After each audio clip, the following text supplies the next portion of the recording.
Madonā ir lipīgs smaids. Ieklausies dabas skaņās, Madonā ir viss, ko tu vēlies. Tās ir tikai dažas no bērnu radītām zīmēm, kas turpmāk būs izvietotas Madonas pilsētā. Tās tapušas projekta Taučs ietvaros, iesaistot Madonas pilsētas vidusskolas 3. klases skolēnus, kuri sadarbībā ar projekta procesu līdzvadītāju Sāru Vencingeri no Vācijas un Madonas novatpētniecības un mākslas muzeja speciālistiem pētīja savu pilsētu, iepazina tās vēsturi un izstrādāja zīmes, kuras ievērojot vide Madonā kļūtu vēl drošāka un patīkamāka.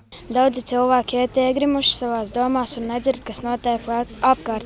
Šī zīme liktu apstāties un ieklausīties dabā, piemēram, putnu čivināšanā un vēl daudzās skaņās tev apkārt. Es šito zīmi gribētu likt pie Madonas pilsētas vidusskolas, tāpēc, ka visu laiku bērni kāpa to zāli un tā zāle paliek nesmaka un ļoti dugļaja.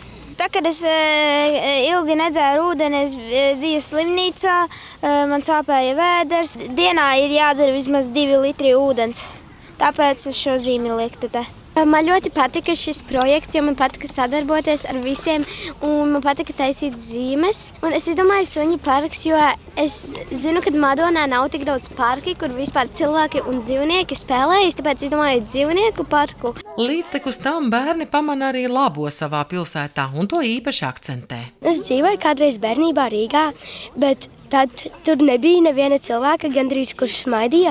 Un tad es kā pārvācos uz Madonu dzīvot, un es redzēju daudz vairāk cilvēkus, kur smaida. Es šo zīmi gribētu uzstādīt kaut kur pie Sajieta laukuma. Šī zīme nozīmē, ka Madonā varētu ievēlētos, ko tu gribētu, un varētu būt liela iespēja, ka tas piepildītos. Un es arī ievēlējos kaut ko, lai viss ir labi, lai visiem cilvēkiem viss veicas, un tāpēc uztaisīšu to zīmi. Mēs sev dzīvi baudām ar sajūtām. Tā ir gan mūsu fiziskā veselība, gan arī vide, kurā mēs dzīvojam. Tie ir cilvēki, kas mums ir apkārt. Un tieši jaunieši bērni šajā gadījumā iedod mums to stāstu par tām sajūtām, kādās viņi dzīvo un kādās gribētu dzīvot. Un tas ļoti nopietni ir, jo tiešām viņi raksta, ka viņiem vajag skaistu vidi, zālējos nekāpt. Uzmanīgi izturēties pret dzīvniekiem. Tās ir tās pozitīvās lietas, kas rada mūsu ļoti pozitīvu apkārtējo vidi un arī attiecības savā starpā. Man tiešām ir prieks, ka šie projekti ir iesaistīti skolēni, kuri pamatā arī veidos mūsu pilsētu nākotnē. Projekts Taučs, kurā ir iesaistījušās vairāk kā 5 dažādas valstis, un Latvijas muzeja biedrība ir viens no šiem projektu partneriem. Un viens no svarīgākajiem posmiem ir pilotēšana, ka muzeja sadarbojas kopā ar izglītības iestādēm un veido izglītojošas programmas balstoties uz tām savām kolekcijām un izmantojot to ilgspējīgās attīstības mērķu pieeju, lai radītu programmas, kuras pēc tam var izmantot ne tikai muzeji šeit pat uz vietas Latvijā, bet vispār visas Eiropas muzeji. Latvijā kā pilotprojekti bija Madonas muzejs, Veidenbauma muzejs Kalāči, Lipkas muzejs un Latvijas Nacionālais rakstniecības un mūzikas muzejs. Un radot šīs programmas, mēs sadarbojamies ar izglītības iestādēm. Ar mums kopā strādāja izstāžu kuratore Sāra Vencingeri no Vācijas, parādot to, kā bērni var līdzdarboties. Nevis, ka mēs radām programmas no sava skatu punkta un tad piedāvājam bērniem, bet mēs radām programmu kopā ar bērniem. Un līdz ar to viens arī no šiem projektu rezultātiem bija zīmes, kur izmantojot šo vēsturisko pieredzi, bērni radīja savu skatījumu uz pilsētu Madonas 100-gadē.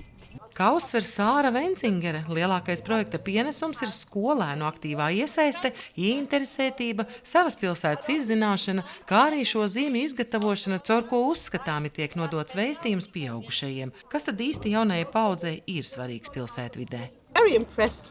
Es tiešām ticu, ka pilsētu plānošanā nav jābūt tikai ar skatu no putna lidojuma, kad uz kartes tiek savilktas līnijas un kvadrāti. Tā jāskatās arī no zemes līmeņa, no sabiedrības puses. Un šajā gadījumā tie ir bērni, kuri būs rītdienas pilsētvides lietotāji. Mums ir viņos jāieklausās, jāmācās no viņiem. Šī projekta laikā esam saņēmuši skolēnu jautājumus, ko būtu svarīgi aktualizēt jau tagad, pievēršot uzmanību pilsētvides sakārtošanai un plānošanai. Paldies muzejam, kas deva iespēju jauniešu domu un ideju lidojumam, iedrošinot radīt un paust savu viedokli. Pārliecinot, ka muzejs nav tikai par pagātni, Tas ir arī stāsts par tagadni un nākotni. Un ņemot vērā, ka Madonai ir 100 gadi šajā gadā, tad tā ir tāda viena no labākajām dāvanām, ka jaunā paudze iedod dāvanu jebkuram pilsētas iedzīvotājiem. Viņi parāda, ka viņi vēlas būt piederīgi pilsētai un viņiem ir svarīgi, lai viņus uzklausa. Radot zīmes, viņi aicina ikvienu cilvēku, tīpaši jauniešus, nebojāt otra radīto.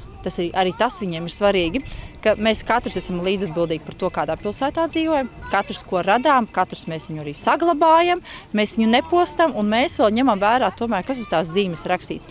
Ja tur ir padzeries ūdeni, varbūt piepildi savu ūdens glāzi, vai ja tur ir ar suņiem un kaķiem nenākt, jo kādam varbūt bail, varbūt ņemam šo te vērā. Tie ir bērni, kas pamana tāpat kā mēs pieaugušie, kas mums pilsētā ir svarīgs. Pirmkārt, mēs esam milzīgi pateicīgi parādā muzejiem, ka viņi mūs uzrunāja piedalīties šajā projektā. Es domāju, ka galvenie ieguvēji bija bērni, jo viņi pirmkārt saprata, ka viņu viedoklis un idejas arī tiek ņemtas vērā. Un ka liels vai mazs katrā ieklausās, lai mēs kopīgi veidot mūsu Madonu skaistāku uz mūsu 100 gadi Madonas. Tas ir ļoti svarīgi bērniem, jo viņi skāpj ārā no skolas sola, viņi redz, kas ir ārpusē, šajā gadījumā, kas ir pilsētā, kaut ko jaunu ieraudzīja, un pēc tam tā savas idejas realizēja un dot kaut kādu pienesumu arī pilsētai. Jāpiebilst, ka līdztekus zīmēm kā dāvana pilsētai top arī avīze, kurā tiks atspoguļotas bērnu sajūtas un atmiņas par kopīgo darbošanos šajā projektā, kā arī karte, kas turpmāk atradīsies Madonas muzejā, dodot iespēju ikvienam pilsētas viesim vēl labāk iepazīt Madonu. Sandra Zariņa, Andris Milnis, RTV.